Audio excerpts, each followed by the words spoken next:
ओम वंदे देव उमापतिं सुरगुरुं वंदे जगत् कारणं वंदे पन्नगभूषणं मृगधरं वंदे पशूनां पति वंदे सूर्यशशाङ्कवन्ननयनं वंदे मुकुन्द प्रियं वंदे भक्तजनाश्रयं च वरदं वंदे शिवं शंकरं। श्याम शिवाय नमः। नमस्कार, स्वागत है आपका आचार्य वाणी में। मीन राशि वालों के लिए कैसा रहेगा आपका जुलाई का मध्यकाल, मैं आचार्य विक्रमादित्य आपको बताऊंगा अपने इस चैनल आचार्य वाणी के माध्यम से। आपको देखिए, आपकी राशि के दृष्टिकोण से हम आपके समक्ष बहुत सारी बातें उपस्थित करते आए हैं और आपकी राशि में ग्रहों का योगायोग इस वक्त सबसे विचित्र दौर से गुजरने वाला है। कहा जाता है शनि को मनाओ सदा सुख पाओ। आपकी राशि में इस वक्त सबसे बड़ा एक ज्योतिष के दृष्टिकोण से ये भाव चल रहा है, क्योंकि शनि महाराज आपकी राशि में ही चल रहे हैं।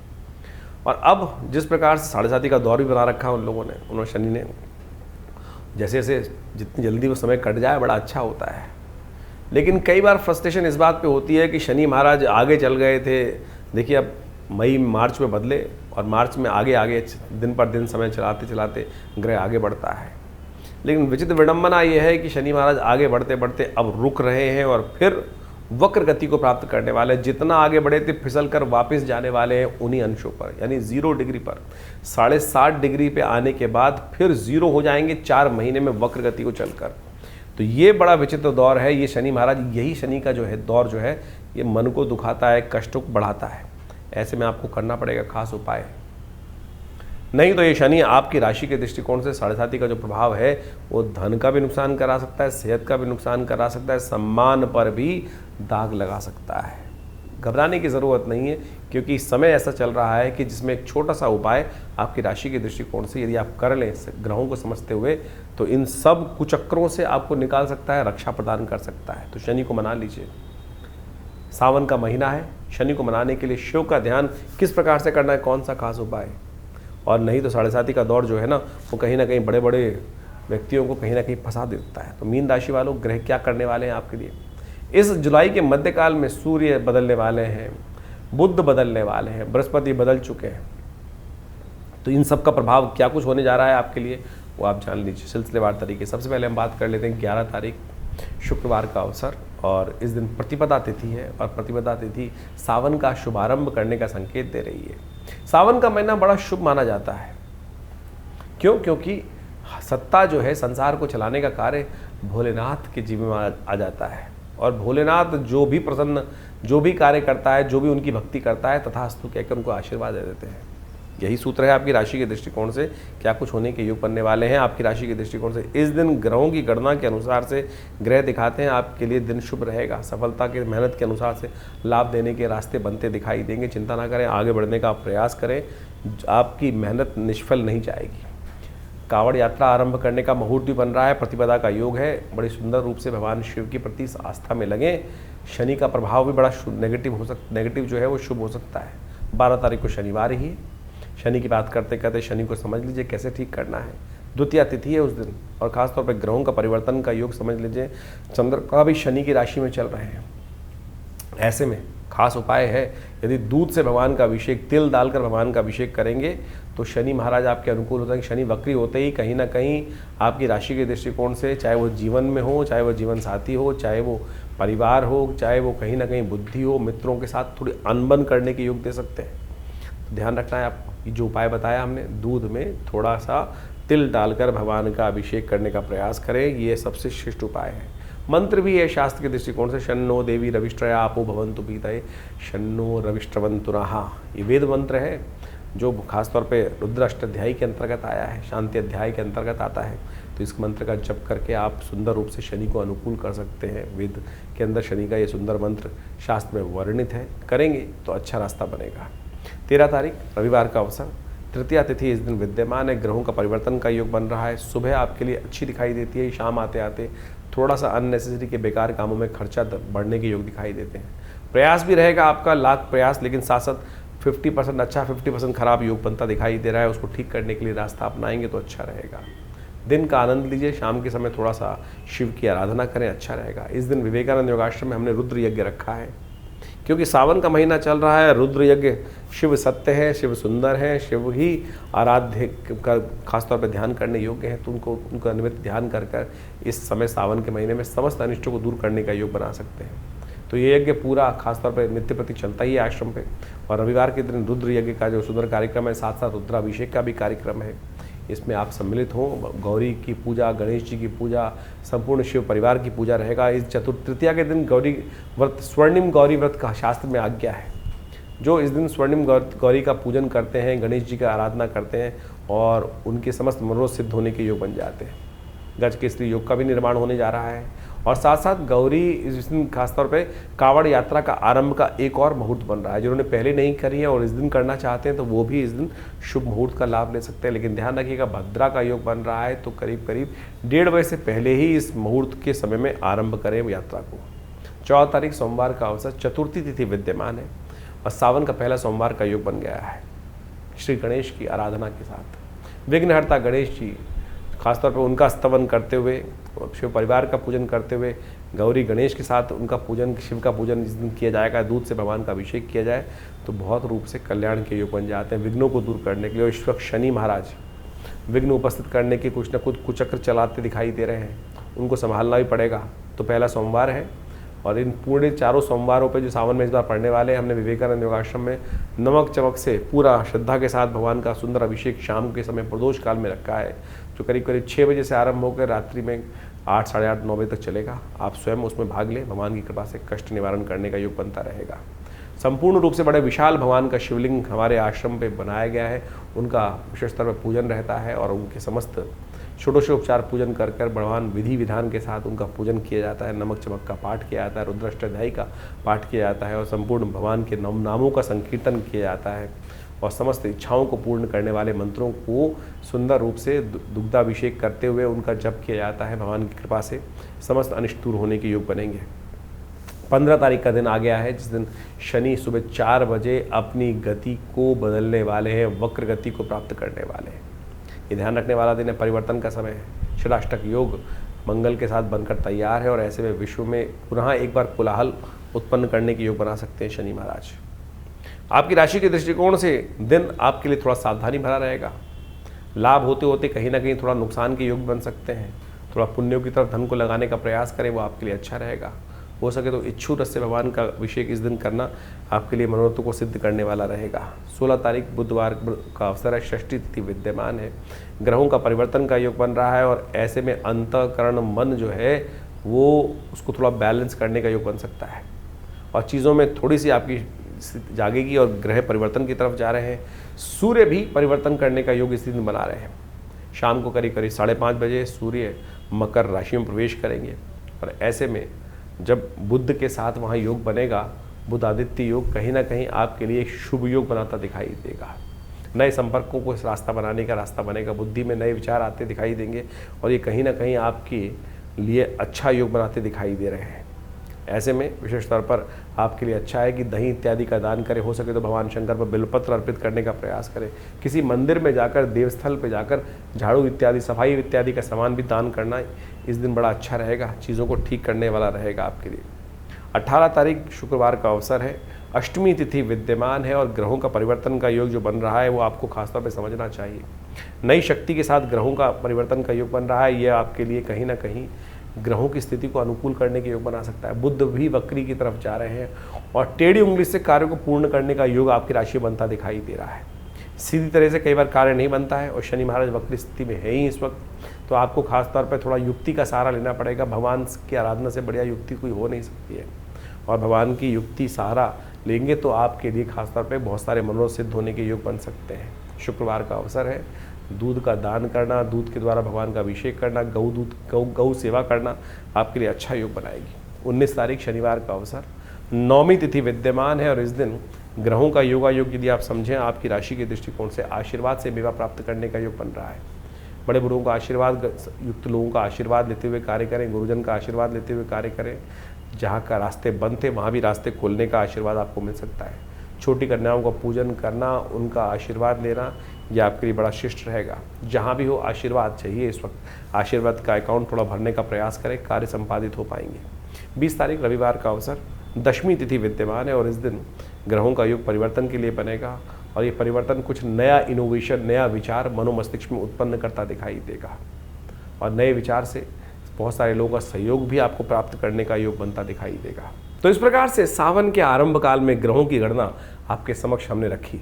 ये ग्रहों की गणना के अनुसार से हम सबको अच्छे से समझ लेना चाहिए कि देखिए इस वक्त बृहस्पति अतिचारी अवस्था में पूर्ण प्रभाव उत्पन्न करने के लिए बहुत तेज गति से चल रहे हैं और शनि महाराज इस वक्त वक्र स्थिति में, जो विशेषतः जुलाई के सावन के मध्य काल में जो सावन का आरंभ काल है उसी में वो वक्र गति प्राप्त कर चुके हैं और ये योग किसी प्रकार में शुभ नहीं कहा जा सकता। षडाष्टक योग भी शनि का और विशेष तौर पर आप समझिए मंगल का बनाया हुआ है और इस प्रकार से ये संसार के दृष्टिकोण से जो कुछ दिन पहले लोगों को लग रहा था कि शांति का वातावरण दोबारा बन सकता है, ये कहीं ना कहीं अंदर खाने में कहीं ना कहीं उपद्रव के योग बनाता दिखाई दे रहा है। कहीं ना कहीं आने वाले समय में कुछ ना कुछ अशांति का वातावरण भयावह स्थिति में बनता दिखाई देगा, कुछ ना कुछ उपद्रव कहीं ना कहीं उत्पन्न होने के योग अच्छे खासी बनते दिखाई देंगे। इसके बाद शनि मंगल का टकराव भी आरंभ हुआ चाहता है, आमने सामने बिल्कुल एक परस्पर समसप्तक योग भी मंगल का शनि के साथ बनकर तैयार हो जाएगा। तो ये कहीं ना कहीं प्राकृतिक उपद्रव भी उत्पन्न कर सकता है, कहीं ना कहीं प्राकृतिक आपदाओं को कहीं ना कहीं आरंभ कर सकता है, भूमि का कहीं ना कहीं कंपन उत्पन्न हो सकता है और साथ साथ जो युद्ध की स्थिति जो बनी हुई थी अभी वर्ष के आरंभ काल में वो पुनः कहीं ना कहीं दोबारा स्थिति को कहीं ना कहीं और आग में घी डालने का कार्य बहुत सारे राजनीतिक दल करते दिखाई देंगे। लेकिन आपकी दृष्टिकोण से, आपके राशि के दृष्टिकोण से हमने पूरा बताया कि क्या कुछ प्रभाव उत्पन्न करने के योग बनेंगे। देखिए सावन का महीना बड़ा श्रेष्ठ होता है। सावन का महीना संपूर्ण रूप से भगवान को अपने जो कर्म को समर्पित करने का माना जाता है और जा पर कृपा राम की हुई ता पर कृपा करहीं सबको, इस भाव का ध्यान रखना चाहिए, भगवान इस पर प्रसन्न हो जाएंगे। और भारतीय संस्कृति में तो सोचें कितने सुंदर सुंदर रूप से अनेक अनेक उदाहरण उपस्थित करके ये भाव समझाए गए हैं कि जीवन में जो हम कर्म करते हैं उसका भोग हमको प्राप्त होता है, शुभ अशुभ जैसे भी कर्म हो। अब शुभ तो हो जाए और उसके द्वारा हमारे जीवन में शुभ का आगमन बन जाए तो बहुत अच्छा है, लेकिन यदि अशुभ कर्म हमारे द्वारा मनसा वाचा कर्म 3 प्रकार के कर्म शास्त्र में बताए गए हैं। और कई बार क्या होता है कि हम बहुत ज़्यादा कॉन्शियस होकर कार्य करने का प्रयास करते हैं तो बहुत सारी चीज़ें शुभ करने की तरफ प्रवृत्त हो जाते हैं। कई बार धर्म व्यक्ति जब निष्ठ व्यक्ति होता है, लेकिन कई बार अनायास ही बहुत सारे दुष्कर्म हो जाते हैं। अब उनसे मुक्ति का मार्ग किस प्रकार से बने? हमारे यहाँ संसार में विशेष तौर पर इस बात को समझना चाहिए कि हर धर्म में, हर पंथ में कहीं ना कहीं इस भाव को रखा गया है कि दुष्कर्मों से मुक्ति किस प्रकार से हो। बहुत सारे लोगों ने इसको भ्रांतिवश अनेक अनेक स्वरूप में उपस्थित कर दिया। आप समझें कि उस कर्म से, दुष्कर्म से मुक्ति के लिए ही कई जगह क्या होता है कि कहीं पाप आ गया, कष्ट आ गया तो क्या करते हैं। आप देखें विभिन्न देशों के अंतर्गत अनेक अनेक प्रकार से उदाहरण उपस्थित किए जाते हैं, कहीं बलि, कहीं कुर्बानी, कहीं कुछ और, यहाँ तक कि कहीं कहीं अनेक अनेक मतों में अनेक अनेक प्रकार के उल्टे सीधे कर्म भी बहुत ज़्यादा करते हैं। लेकिन भारतीय संस्कृति में सोचे कितना सुंदर भाव कहा गया है, जो हम त्रिदुलम त्रिगुणाकार, हम जो बिल्वपत्र भगवान को अर्पित करते हैं, सावन के महीने में विशेष महिमा उसकी कही गई है। त्रिदुलम त्रिगुणाकारम त्रिनेत्रम च त्रिधायुधम त्रिजन्म पाप संहारम बिल्वपत्रम शिवार्पणम। यानी शास्त्र में इतने सुंदर कहा गया है कि एक बिल्वपत्र बड़ी श्रद्धा के साथ यदि भगवान पर आप अर्पित कर दें तो क्या कहा जाता है? त्रिजन्म पाप संहार, 3 जन्मों के पाप जो है वो सब समाप्त हो जाते हैं। ये सोचे कितनी सुंदर समर्पण भाव से एक कर्म यदि आप कर ले तो वो किस प्रकार से निवृत्ति दे देगा अनेक अशुभ कर्मों से। और तो और बड़े बड़े सुंदर मंत्र कहे गए हैं, सौराष्ट्रे सोमनाथम च श्रीशैले मल्लिकार्जुनम उज्जैन्यम महाकाल, ये भगवान की वंदना है। और कहा गया अंत में सप्त जन्म कृतम पापम प्रातः स्मरणेन विनश्यति। यदि आप 7 जन्म के जो पाप हैं केवल इन जो आप जो द्वादश ज्योतिर्लिंग है इनके यदि नाम का स्मरण कर ले, सौराष्ट्रे सोमनाथम च श्रीशैले मल्लिकार्जुनम उज्जैन्यम महाकाल ओमकार ममलेश्वरम, ये इस प्रकार से कहा गया ना, सप्त जन्म कृतम पापम स्मरणेन विनश्यति। तो यानी अनेक जन्मों के जो पाप हैं, दुष्कृत्य है, उससे क्षय को जीवन से उससे निवृत्ति के योग बन जाते हैं। तो यानी इतना सुंदर व्यवस्था हमारे सनातन में बनाई गई है। इसका कहने का तात्पर्य इस ज्योतिष के कार्यक्रम में ये है कि आपके जीवन में जो कष्ट है उससे निवृत्ति के लिए ये सावन का महीना बड़ा श्रेष्ठ है। देव शयन हो जाता है, भगवान शंकर के हाथ में समस्त सत्ता आ जाती है। और ऐसे में यदि आप छोटे भी रूप में नित्यपति भगवान उनका सुंदर अभिषेक कर लें, एक बिल्वपत्र भगवान को अर्पित कर दें, तो आपके जो दुष्कर्म हैं उससे निवृत्ति का मार्ग बनेगा, शुभ कर्म का उदय होगा। और जब शुभ कर्म का उदय होगा तो पता जानिए क्या होगा, शुभ कर्म के उदय होते ही इस संसार में शुभता प्राप्त करने के योग बन जाएंगे, कष्टों से निवृत्ति के योग बन जाएंगे और अनेक प्रकार से आपके जीवन में जो कष्ट भोग रहे हैं उससे निवृत्ति का मार्ग बन जाएगा। इसलिए ये न के न प्रकारेण कैसे भी हो भगवान का सुंदर स्तवन इस सावन के महीने में अवश्य करने का प्रयास करें। विवेकानंद योगाश्रम में पूरे सावन के महीने पूरे 30 दिन नित्यपति भगवान का रुद्राभिषेक, दूध से, दही से, घी से, शहद से, अनेक अनेक औषधियों से, भस्म से, सब प्रकार से रुद्राष्टाध्यायी का पाठ करते हुए नित्यपति चल रहा है। आप भी उसमें सम्मिलित हों, कर्म करें, शुभ करें। देखिए क्या होगा, शुभ वातावरण बनाओगे ना तो अपने आप जीवन में शुभ का आगमन होता जाएगा। हमने वातावरण ही बड़ा विचित्र बना दिया है। हमारे मनोमस्तिष्क में कहीं ना कहीं छोटा सा भाव ऐसा आ गया है कि नहीं कुछ नहीं होता। अरे बहुत कुछ होता है, सब कुछ होता है। जरा पलट के देखो जीवन में कब कब किस किस प्रकार से हमने भगवान की कृपा से जीवन में उसका लाभ पाया है, ये सोचने की आवश्यकता है। तो इसलिए ज्योतिष में निवारण जो है वो प्रभु का नाम ही है, निवारण प्रभु का नाम ही है। उस निवारण के नाम को हमें स्मरण करने का प्रयास करना चाहिए। अनेक कथाएं शास्त्र में उपस्थित हैं, उन कथाओं को हमें समझते हुए कार्य करने का प्रयास करना चाहिए। एक शराबी था, उपनिषद में कथा आती है, जिंदगी में कभी परमात्मा के मंदिर नहीं गया, भगवान का नाम स्मरण नहीं किया, लेकिन जीवन था, जिया था। तो कई बार बहुत सारे का जीवन में कई बार योग बन जाते हैं। कहा जाता है कि एक दिन वो नाचने वाली के पास जा रहा था और थोड़ा सा पान का बीड़ा हाथ में था और साथ में कुछ मालाएं थी, कुछ मीठा था हाथ में और कुछ ना कुछ नशा भी कर रखा था उसने। कहा जाता है कि बरसात का मौसम था, कहीं ना कहीं चलते वक्त रास्ते में ठोकर लगी, नशे में था, वो गिर पड़ा। बहुत देर तक गिरा पड़ा रहा। सुबह सुबह रात शाम से भोर होने की वेला आई, मंदिर में सामने जब उठा कुछ आवाज़ हुई तो सामने मंदिर था और सामने मंदिर में देखा तो शिवालय दिखाई दिया, भगवान शिव का शिवालय था वो। बस गिरता पड़ता कैसे ही पता नहीं भाव मन में क्या जागा, कोई पुण्य कर्म जागा होगा, भाव आया अरे ये जहाँ जा रहा था वहाँ के लायक तो रहे नहीं, मिट्टी लग गई, आज इन्हीं को चढ़ा देता हूँ। शिव साक्षात सामने विराजमान थे। गया और उस शिवलिंग पर वही पान का बीड़ा, मिट्टी लगा हुआ, मिट्टी लगी हुई माला भगवान को अर्पित कर दी और मंत्र जो टूटा फूटा याद था, कहीं सुन रखा था, ओम नमः शिवाय, और वही सुनते हुए वहीं भगवान पर अर्पित कर दिया वो सब सामग्री, उस मंत्र का उच्चारण करते हुए। देवयोग से उसी वक्त प्राण निकल गए, चोट लग चुकी थी ज़्यादा, और वहीं शिवलिंग पर ही वो गिर पड़ा और वहीं प्राण निकल गए। कालांतर में उसको यमराज के समक्ष उपस्थित किया गया और कहा गया कि यमराज महाराज, ये जीव आया है, लाइन में लगे हुए थे, नंबर आया तो पता चला चिरकाल तक इनको नरकादि लोकों में वास करना है, लेकिन एक बहुत सुंदर योग है, चित्रगुप्त ने बताया कि इनको 2.5 घड़ी का इंद्रासन प्राप्त हुआ है। 2.5 घड़ी का इंद्रासन, उस जीवात्मा की भी आंख खुल गई एकदम। उसको भी लगता था उसने कभी ज्ञानता में कोई शुभ कार्य में ज्ञान में किया ही नहीं था, जिंदगी भर कुछ गलत काम किए होते। मरने के बाद तो सबको ज्ञान होता है कि मैंने क्या किया क्या नहीं किया। ज्ञानवान जब जिंदा रहते हैं तब तो हमको होश ही नहीं रहता है हम जो कर रहे हैं वो शुभ है या अशुभ है, लेकिन आत्मा को तो सब कैलकुलेशन होकर पता चल रहा है ना, कहाँ जुड़ रहा है कहाँ नहीं जुड़ रहा। तो यही भाव उसकी आत्मा को जब जीवात्मा के रूप में वहाँ उपस्थित था तो कहा था हमने तो कुछ किया ही नहीं शुभ, तो हमको तो लाइन में जाना ही है, जहाँ जहाँ कड़ाई में डालोगे जो कुछ होगा, कुंभों में पड़ना है वो जाना ही है।